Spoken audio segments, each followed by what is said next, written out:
va in scena sul neutro del Valentino Mazzola all'anticipo della 19ª giornata del campionato di Serie D. Ben ritrovati amici della Wisport. Il Città di Messina cerca riscatto contro il Gela. La formazione giallorossa infatti nell'ultimo turno ha trovato la seconda sconfitta consecutiva, quella per 1-0 contro la Palmese. Dal canto suo il Gela invece ha pareggiato per 0-0 contro l'Igia Virtus.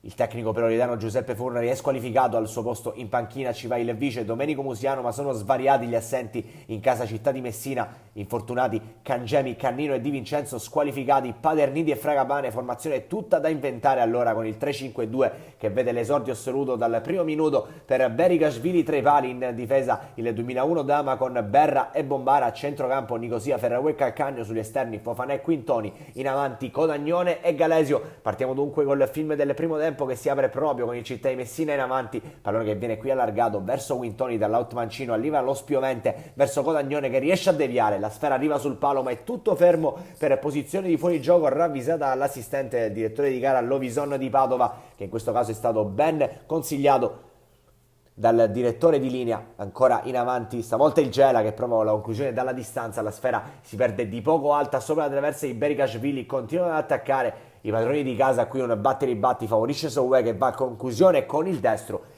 riesce a distendersi sulla sua sinistra Berikashvili che non ha alcun problema, ne avrà qualcuno in più invece sul calcio munizione da parte di Misale. La sfera finisce ancora una volta a centimetri dal palo. È un buon momento per il Gela che cerca con le conclusioni della distanza di rendersi pericolosa. Qui è Favero che manda però la sfera anche in questo caso non al bersaglio grosso. Ci prova allora il Città di Messina, rimessa laterale di Bombara, tocca Codagnone verso Calesio, la sfera però arriva a Castaldo.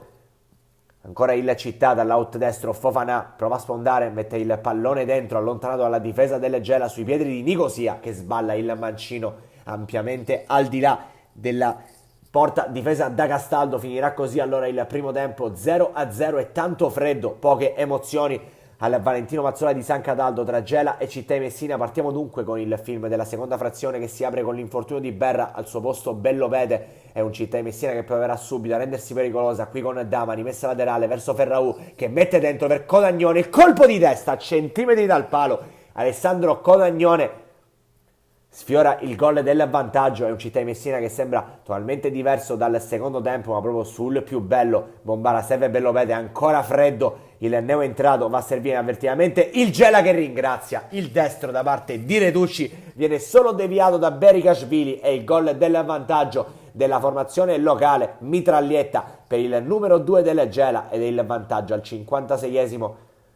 Pesa l'errore individuale della difesa giallorossa, ma è ancora il Gela che adesso prova ad approfittare della sbandata del Città. Cross sul secondo palo, stavolta se l'è divorato l'attaccante del Gela. Il gol che sembrava facile per il raddoppio. Cambia qualcosa mister Musiano, dentro anche Pasquale Princi. Occhio però al primo episodio dubbio, perché Codagnone troverebbe il gol in rovesciata, ma è tutto fermo per presunto fallo in attacco di Alessandro Codagnone. Le nostre immagini vanno totalmente a smentire la decisione arbitrale in questo caso. Sarebbe stato il gol del pareggio, ma il Città non si disunisce con Ferraù che va al mancino potente, vola Castaldo e mette il pallone in calcio d'angolo. Ma che bella giocata per il numero 10 del Città di Messina che qui si dispera. Ancora la formazione giallorossa a tentare di ciuffare il gol del pareggio. Qui un tiro grosso di Bellopede, viene deviato nel calcio d'angolo dall'estremo difensore del Gela. Esce Codagnone al suo posto, uno dei neo arrivati in casa Città di Messina. Il momento di Santoro, Princi prova a dialogare, la sfera torna sui piedi del numero 20 Galesio, va ad anticipare Castaldo che lo butta giù, ma anche in questo caso non arriva il fischio da parte del direttore di gara. Anche in questo caso però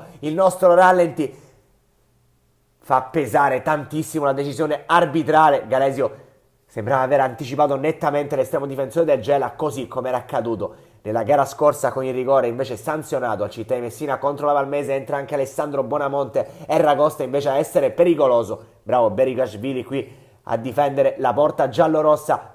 Siamo nei minuti finali, ancora il Città di Messina che prova con la sventagliata dentro, il pallone finisce fuori verso Ferraù che deve andarci con il destro. Sfiora anche in questo caso il gol del pareggio il Città di Messina. L'ultimo assalto però sarà del Gela qui con Ragosta che disegna una bellissima traiettoria verso Soué che stoppa, va col destro, sfiora soltanto il gol del raddoppio il Gela, ma di lì a poco arriverà anche il triplice fischio da parte di Lovison che manda le due squadre definitivamente agli spogliatoi. Perde per la terza volta consecutiva il Città di Messina, che resta a quota 22 punti in classifica, vola invece il Gela al terzo posto a quota 28 in attesa degli altri risultati, ma così è davvero dura in casa giallorossa.